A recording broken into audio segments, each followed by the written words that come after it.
Good morning, everybody, and welcome. I'm so glad to see you here. This stretch right now, this season at St. Paul's, the Inquirers class is next door, which means that there's no really quiet place to eat breakfast. Some of us just enjoy sitting quietly and having breakfast together, and you can't get away with that out there, and you can't really get away with that here.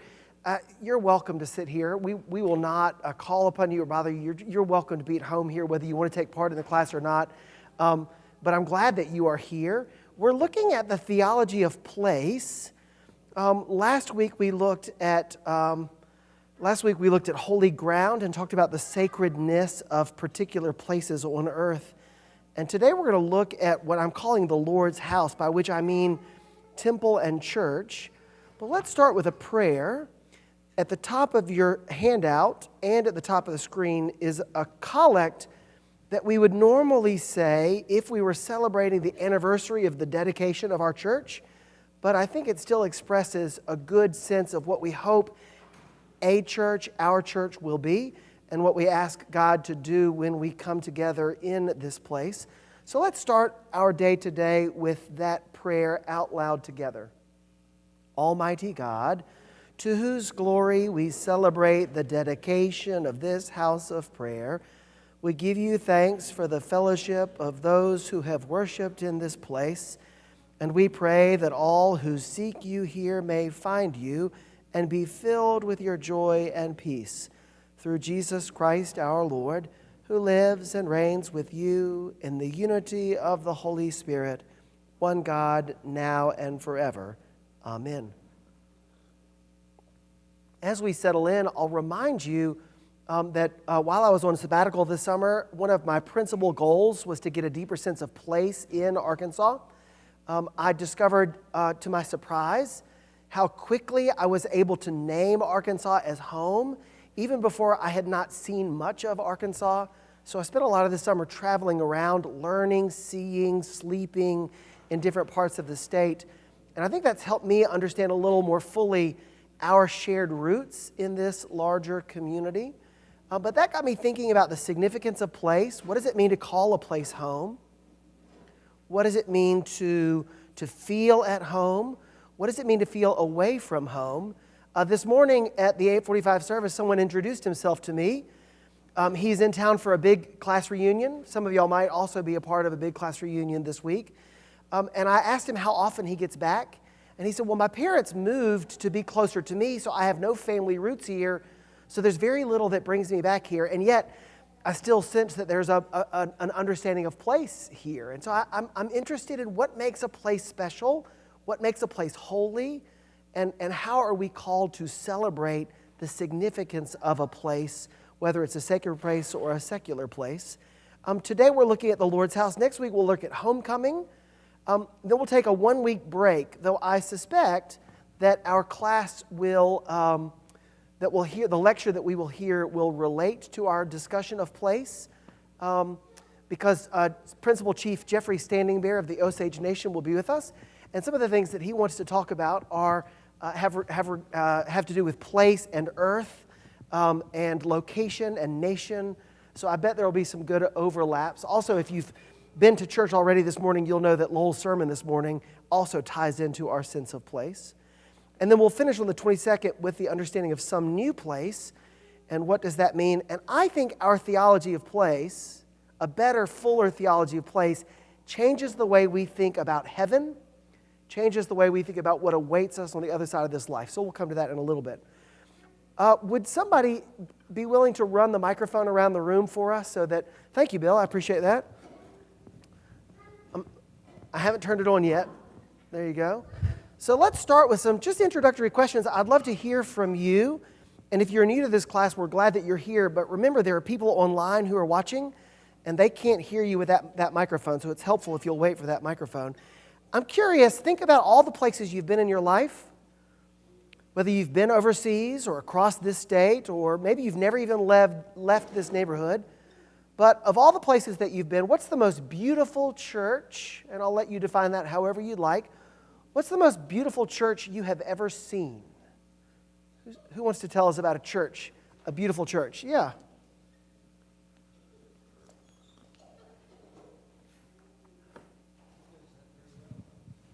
My favorite church is Durham Cathedral in Durham, England, because the columns are so massive and the reverberation from singing is wonderful. Yeah. Durham Cathedral. Thank you. Liz? This is going to sound really strange, but Natchez, Mississippi has a Baptist church, and we went down there for a jazz festival. It wasn't the church itself that was so beautiful, but it was at the end of the singing by the choir, which was all African-American people, and mostly in the pews was white people. And at the end, everybody got up and hugged everybody in the choir, and that was the most beautiful thing in Natchez, Mississippi. Yeah. So that's why I love that Thank church. you. Thank you. I bet Lowell knows that Baptist church in Natchez, Mississippi. Yeah, yeah. Who else? Who else? Yeah, thank you. Xanavera Mission in Tucson, Arizona, which is built in 1700s. Wow. And it's still a working church. And what's beautiful about it, it's a Catholic church, is that if you light a candle there and it stays lit for 3 days, you get your prayer. And there's candles everywhere, all around it. I can't believe it's not a fire trap. But it's in the middle of the desert, and all these candles are inside, outside. And also they have fountains. You can hear the running water. And you can actually feel God when you walk in there. Yeah. And it's still a working church. Yeah. Thank you. Thank you. Who else? Yeah. And then Haley. There was, when I was traveling in Mexico, and it was in Merida, Mexico, and it's the cathedral there. It's the biggest building, and there were people that were on their knees that were going across. They were going across on their knees to the cathedral, and then there's a silver statue of Joseph, and there was a hole in the toe because you're supposed to touch the toe for prayer, and there was a hole because so many people had touched it. Thank you. And right behind you, Bill, Haley. I really like Camp Mitchell. Like, it's such a beautiful scene to see through the window. Yeah. Yeah, thank you. Maybe one more? Yeah, Jonathan or Elliot, either way, yep.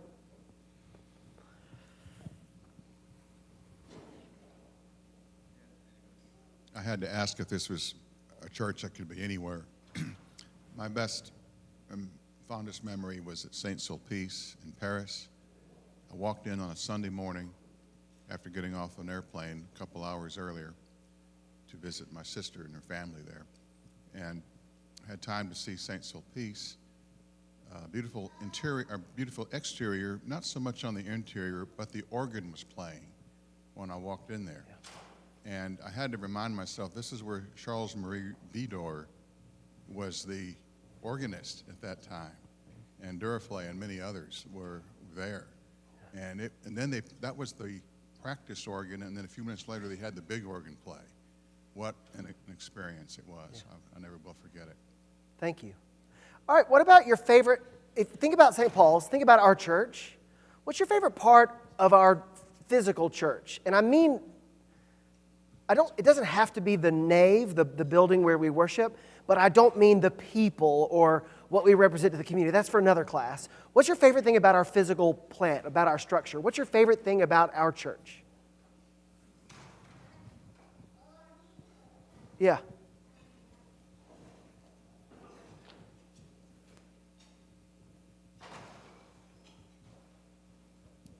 Yeah, I really love the library. My wife's laughing, she knows. I just love being surrounded by books that I'll probably never have the time to read, and it's just a really peaceful place for me. Thank you, I appreciate that. That's wonderful. Thank you. Who else? Yeah, Jim, and then Brandy up front. Thank you. I love the old floors that creak and move when you walk. Makes me think that the building is alive. Yeah, thank you. And right up front.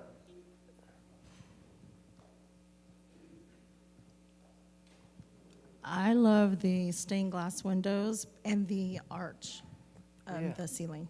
Yeah, thank you. I love those the beams and the rafters of the ceiling. Yeah, Charlie in the back left. First over there, and then we'll come over to Charlie. Dean. I really like all of the wood. It looks like something dedicated to a carpenter. Yeah, yeah. Thank you.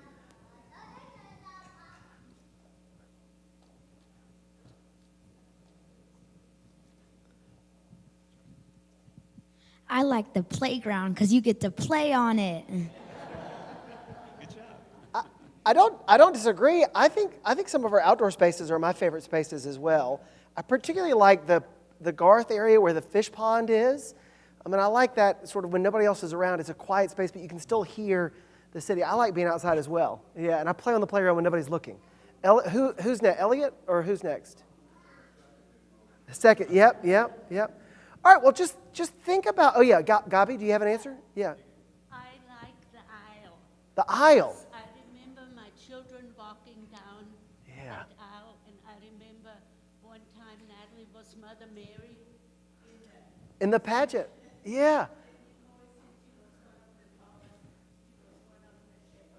So thank you, Gabi. For those who couldn't hear it, Gabi said the aisle because she remembers her children walking down that aisle, and some specific memories like the Christmas pageant, but also some just general memories of seeing our children grow up as they kind of toddle down the aisle and then sort of trudge down the aisle. And maybe sometimes we see our children process down the aisle at a wedding. I mean, anyway, so lots of connections there. Thank you. All right, I want to read two stories from the Bible.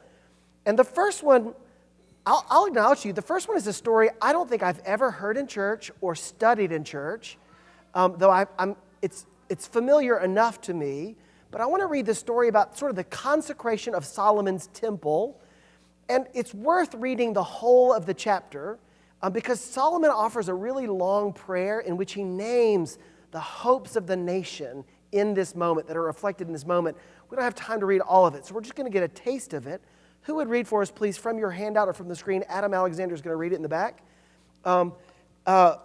This section from 1 Kings chapter 8, and you'll notice that I've chosen the CEB today. And there might be a couple of words that you think, I don't remember that word. It's probably the CEB. Adam, go for it. Kick us off. Do you need me to stop at any point? Nope, the whole of the thing. You won the prize. Thank you. Then Solomon assembled Israel's leaders, all the tribal leaders, and the chief of Israel's clans at Jerusalem to bring up the chest containing the Lord's covenant from David's city, Zion. Everyone in Israel assembled before King Solomon in the 7th month, the month of Ethanim, during the festival. When all of Israel's elders had arrived, the priests picked up the chest. They brought the Lord's chest, the meeting tent, and all the holy equipment that was in the tent. The priests and the Levites brought them up when King Solomon and the entire Israelite assembly that had joined him before the chest sacrificed countless sheep and oxen. The priests brought the chest containing the Lord's covenant to its designated spot beneath the wings of the winged creatures in the inner sanctuary of the temple, the most holy place. The winged creatures spread their wings over the place where the chest rested, covering the chest and its carrying poles. The carrying poles were so long that their tips could be seen from the holy place in front of the inner sanctuary, though they weren't visible from outside. They are still there today. Nothing was in the chest except the 2 stone tablets Moses had placed there while at Horeb, where the Lord made a covenant with the Israelites after they left Egypt.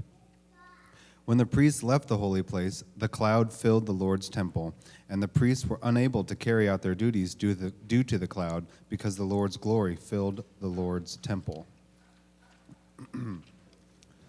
Then Solomon said, "The Lord said that he would live in a dark cloud, but I have indeed built you a lofty temple as a place where you can live forever."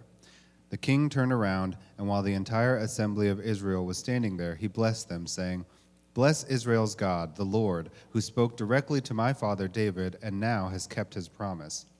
From the day I brought my people Israel out of Egypt, I haven't selected a city from any Israelite tribe as a site for the building of a temple for my name, but now I have chosen David to be over my people Israel.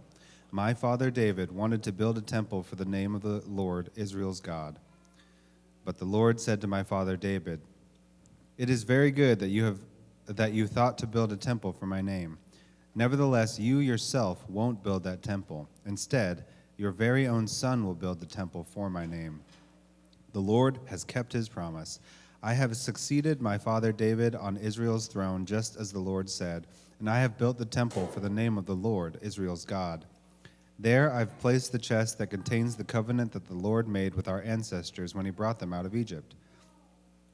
Solomon stood before the Lord's altar in front of the entire Israelite assembly, and, spreading out his hands towards the sky, he said, Lord God of Israel, there's no God like you in heaven above or on earth below. You keep the covenant and show loyalty to your servants who walk before you with all their heart. But how could God possibly live on earth? If heaven, even the highest heaven, can't contain you, how can this temple that I've built contain you? Lord my God, listen to your servant's prayer and request and hear the cry and prayer that your servant prays to you today. Constantly watch over this temple, the place about which you said, my name will be there. And listen to the prayer that your servant is praying towards this place. Listen to the request of your servant and your people Israel when they pray toward this place. Listen from your heavenly dwelling place, and when you hear, forgive. Thank you. As I said earlier, read the rest. Prayers for the nation in times of war, prayers for the nation in times of drought, prayers for visitors from other countries who, when they hear about God's glory, will pray to God.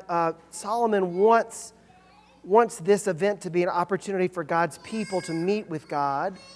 I'm curious in the story that we hear. Let's start with the ark, which the word that this translation uses is chest, with the carrying poles. Like, as you imagine you are the cinematographer who is filming this scene, and in your mind's eye, what does it look like when that chest, that ark, is brought into the temple, and why is it significant? How would you convey the significance of the ark's entrance into the most holy place through a visual medium? What would you convey, and how would you convey it? Who's got an image of what that looks like?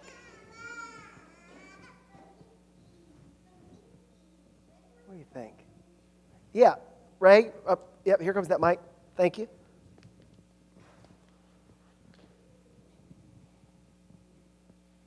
Well, it's traveled around a lot, but it's kind of a homecoming. Yeah. So, yeah, I appreciate that. Yeah, thank you. What else? What else grabs your attention when you think about that ark entering the temple? You know, let me just point out some of the strange details. You keep imagining what that scene looks like, but let me show you a couple of the strange details, because I've had a chance to read this a couple of times, right? So they bring the chest in, right? But notice verse 8. The carrying poles were so long that their tips could be seen from the holy place in front of that inner sanctuary, though they weren't visible from outside. So imagine, my mouth's not helping. So imagine, if you will, like they bring the chest into the holy place, but the most holy place is not quite big enough for the whole thing, so the tips of the poles are sticking out, so that not when you're in the most holy place, but when you're in the almost most holy place, you can see the tips, but you can't see the middle. But if you're out in the outer courts, you can't see the tips. Like, why? Did they build it wrong? No.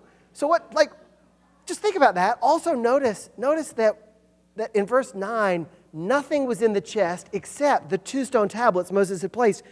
Like, I don't know enough about my biblical history, but do you remember that some of the manna was put into the chest as well? And also the rod that Moses used to strike the rock that is said to have flowered. I think that's right. I might have those details. At one point, the ark was captured by the enemy and then given back because bad things happened after they stole the ark. Brackets, watch Raiders of the Lost Ark to get a little taste of that. But what happened to the stick and the manna? And why does the author go out of the way to tell us that the only thing in there is that? Why is that an important detail? Nobody's opening it to look. So as you notice, the author cares about the strangeness of this story enough to convey it to us with a couple of messy details. So given that feeling, trusting that your film professor will not reject your submission because it sounds a little strange, if you're conveying this moment, what comes out to you? How do you picture this strange celebration, homecoming, happening? Any reflections on that? Yeah, Ray again. Yep. it's a prophecy that maybe the ark will have to move around again after this temple Ooh, is that's destroyed. interesting. Yeah. Maybe this isn't its permanent home. Yeah, maybe. Yeah, maybe we're going to go out to war and we have to take it with us, or not. Yeah, thank you. What else? Yeah, Jonathan in the back.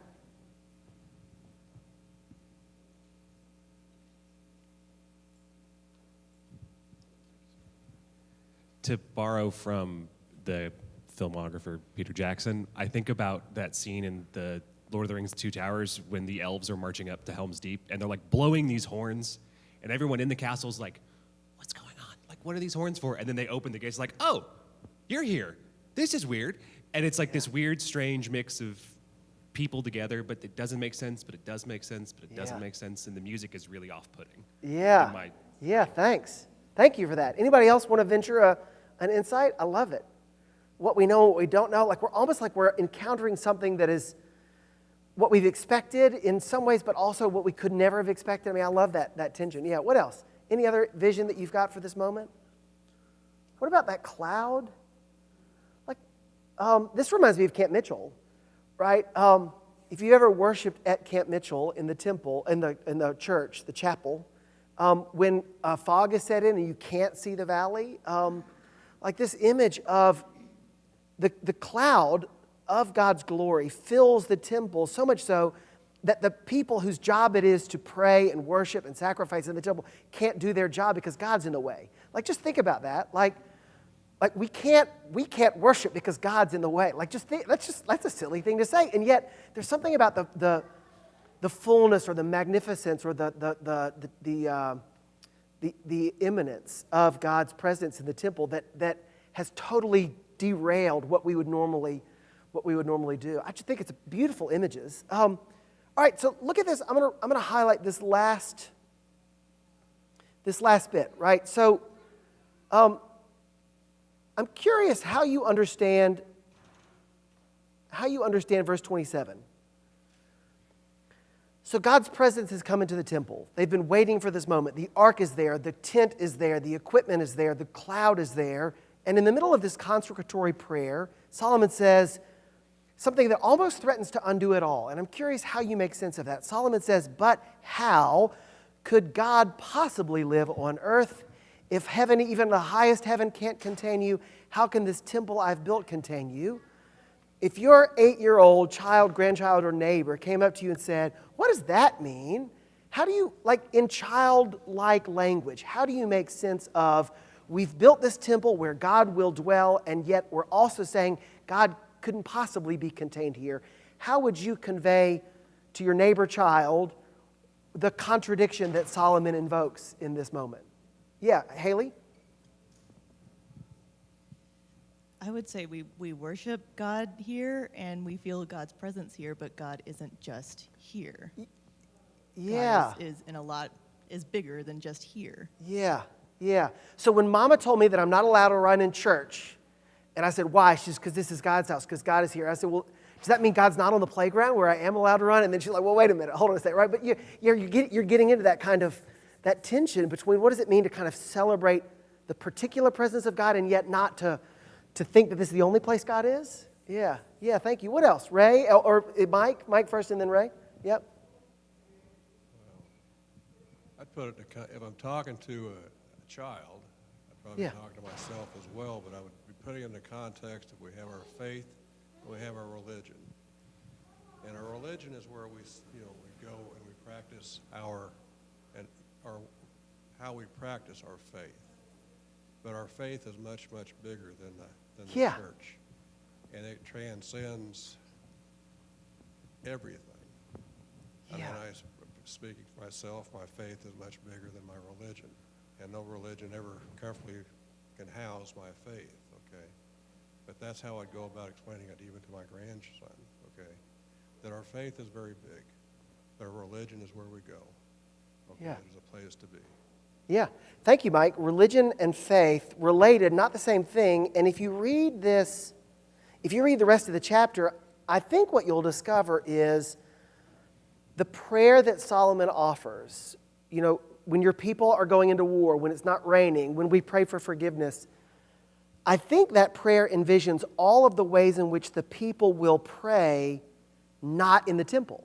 Like, in other words, our faith doesn't stop at the door, right? So I appreciate that invitation. So we're going to go there and then we're going to come forward. Yep.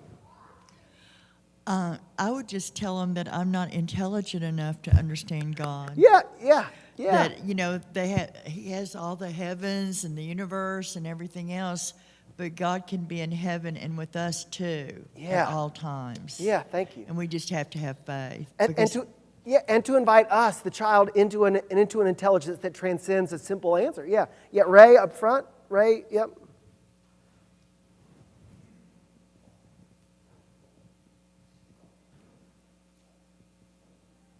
Well, up above, he's prayed, I have indeed built you a lofty temple as a place where you can live forever. But down in verse 27, it seems that someone has had a second thought about the word forever. Yeah, and that's a good transition to the third question that I've got, and maybe it's just better to ask it and not answer it. But what's the danger in building a place where God is going to dwell forever, right? Ray points us to the fact that this is the first temple. It gets destroyed during the Babylonian invasion and exile. Then it gets rebuilt, and then it gets destroyed in about 70 AD. And there's a wide range of theologies about the extent to which the temple needs to be rebuilt a third time. Some people think the second temple didn't really count. Only the first temple counted.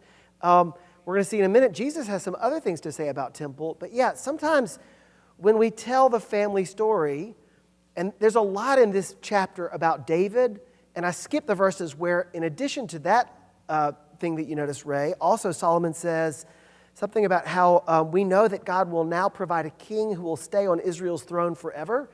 So we hear that pre-exilic voice that says, we will always have a king.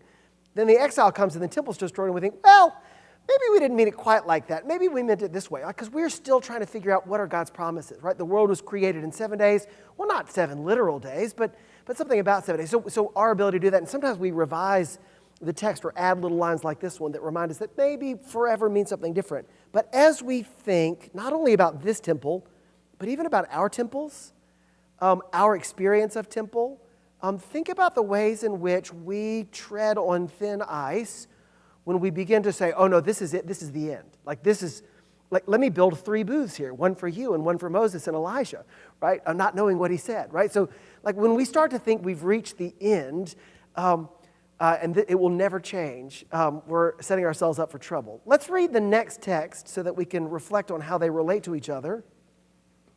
Would somebody read for us, please, John chapter 2, the end of John chapter 2? Who might read that? Not quite the end. There's 1 or 2 verses after that, but who would read the story? Thank you, Jonathan. Yep.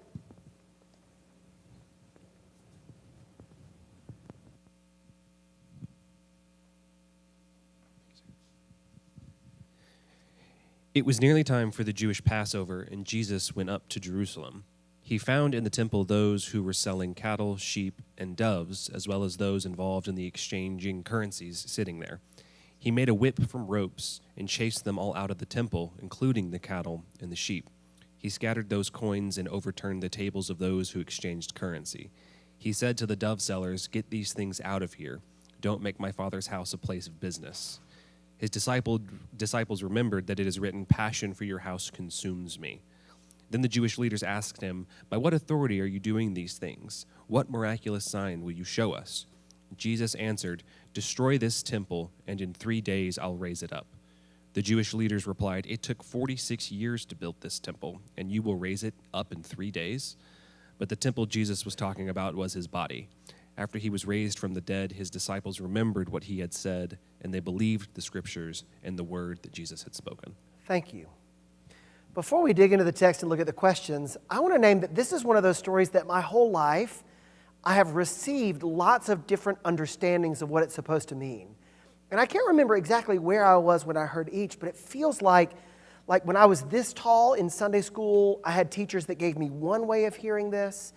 At some point as a youth or maybe even as a college student, I began to kind of be invited to see it a little differently. I'm still wrestling with it now at this height and this point in my life. I also want to name how we hear this story, all of us, largely depends on the people who've been talking about this story for 2,000 years.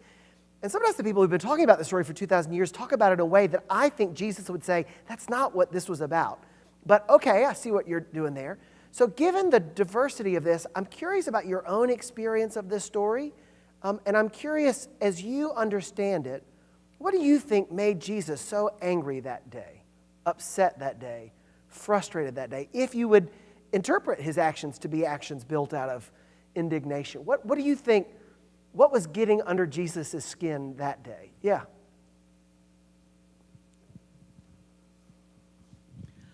I've looked at some of these foreign markets, and I wonder if the animals weren't caged being abused. Yeah. Oh, great. Great insight. Yeah. The abuse of animals. I mean, they're about to be killed, and ritually, not necessarily humanely. Yeah, perhaps. Yeah. And I think that's an important way for us to hear the story, that even if Jesus didn't have that in mind, I think we can have that in mind. Yeah, thank you. Adam.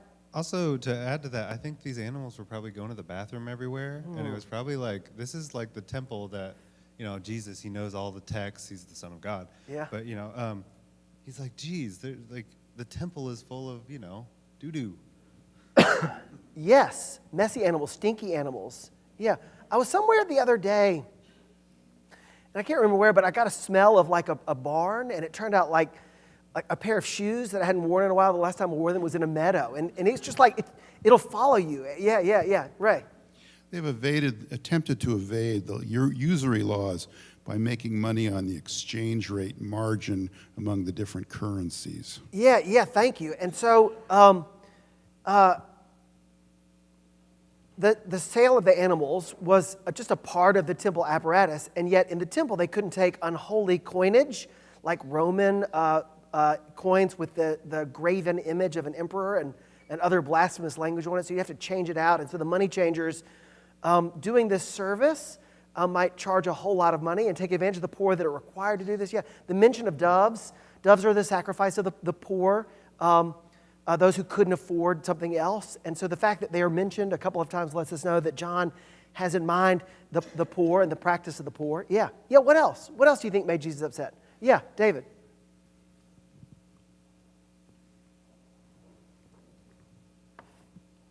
That worshiping God is not a transactional Okay, activity. Yep, not transactional. Let me just move to the second question. I'll come back to that in a minute in my life. So if you're going to flip that on its head, what's the passion?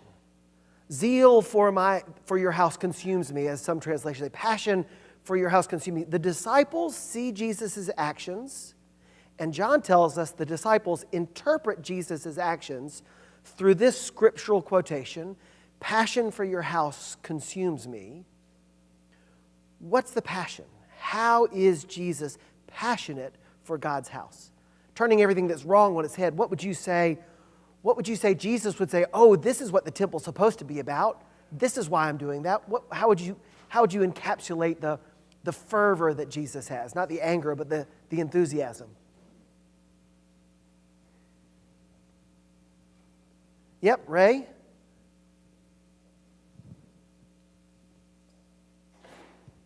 They've corrupted the worship of the unseen God and turned it into a commodity factory. Okay, thank you.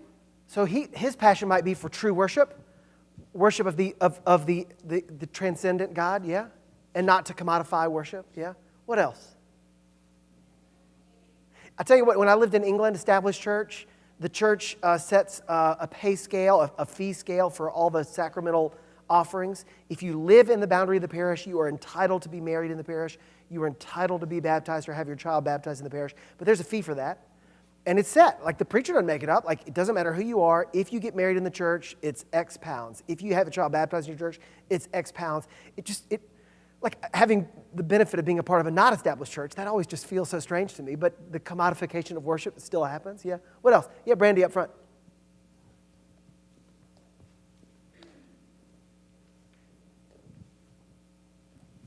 So I keep having these thoughts, and when I have these thoughts, I think I have to go ahead and say them, but they could be wrong. Sure, we'll filter them for you. I'm thinking that when we're talking about this, like, there's no reverence in it. Uh-huh. There's no, it's like everyday things are going on, and I can imagine him walking in and seeing, like, all the noise, And not that it can't be noisy, but not just noise, but just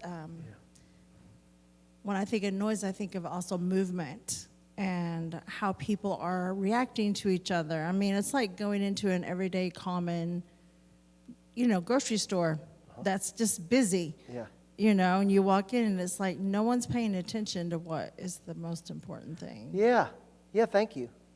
That's a good transition to the last question, which I'd love to hear from you on. It's funny how in my reading of the story, I usually focus on the first part and I forget about the second part. By what authority? Jesus, Rabbi, this is a prophetic act. You are inserting your authority over and against the authority, the traditions of the people. Who gives you the authority to decide that what we've been doing here for a really long time isn't right anymore? And Jesus' response, his answer to the request for authority, which is related maybe in some ways to what we'll hear in the gospel reading today, is destroy this temple in 3 days, I will raise it up. The Jewish leaders seem to think he's talking about the physical temple, but of course he's talking about the temple of his body.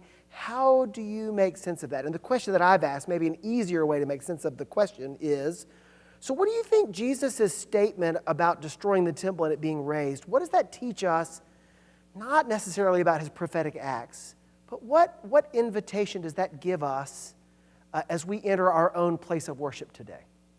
This sacred place that matters a lot to us and to our parents and generations before us, and that will, we hope, God willing, matter for decades, centuries to come.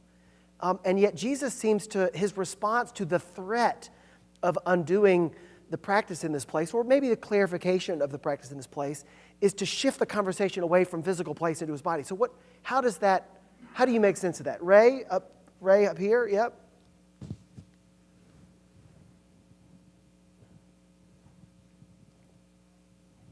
The kingdom of God is within you. Ah, thank you. Yeah. How else? Yeah, right behind you. Yeah, I think with death, any death, there's resurrection. Thank you. Yeah, what else? Yeah. Part of me thinks Jesus is acting in a time in which there's a lot of tension about the worship in physical place and the importance of physical place. Maybe not unlike now, right, where the role of church in structuring secular society is waning or declining, and yet the importance of it in the lives of the faithful is perhaps even growing.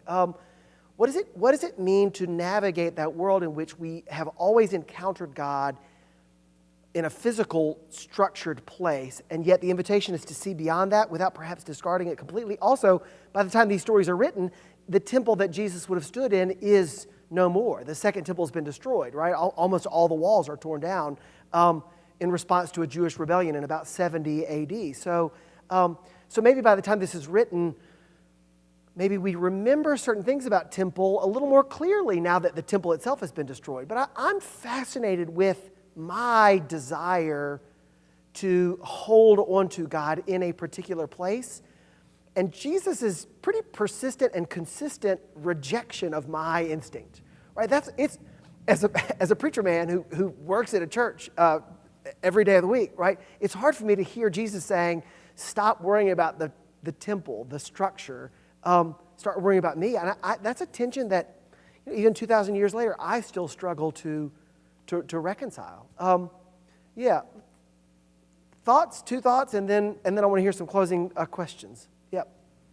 Well, I have this vision of Jesus and churches and all that stuff. We've got a lot of churches around. But I have this image of Jesus riding around in his 58 Edsel convertible, okay?